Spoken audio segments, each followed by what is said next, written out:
So, life has been very good to me. I have learned to never give up and continuously persevere no matter what life throws at you.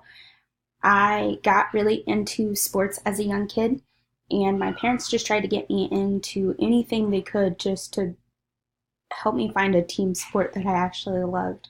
I tried soccer, I tried t ball, I tried tennis, I tried anything that they wanted me to until I had a friend in school that introduced me to cheerleading, and I fell in love with it. It kept me motivated, it kept me interested to the point where I was spending somewhere between 10 and 15 hours in the gym and loved every minute of it. In fourth grade, I fractured the metacarpal in my hand and had to have it casted. From that, I was tumbling while on my cast and fractured the growth plate in my foot. And I was out of cheer for a whole season, which for me was really sad and missing something that I loved a lot.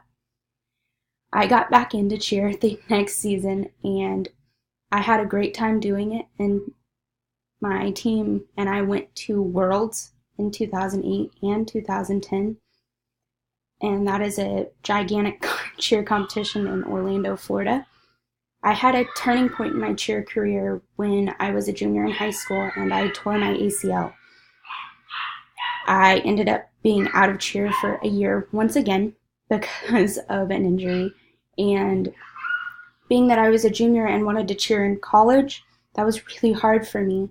And finally, my senior year, I actually did get back into cheer, and I ended up getting accepted to the cheer team at UTSA, and I cheered for a year while in college. I got through my first year of college and realized that college wasn't for me at that time, and I moved back home, and I got a full-time job working at a car dealership, and I worked my way so far up in this dealership that I couldn't go any further.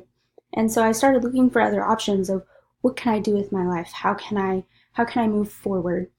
And I had two grandfathers that were in the Air Force, and so I decided I'd give it a shot. Now I am in the Air Force, and I have realized my true passion is to care for others. I originally wanted to be a nurse, but after joining the Air Force and becoming a mental health technician, I found that I really enjoy helping people and that I would like to become a social worker. I would like to thank you for your time.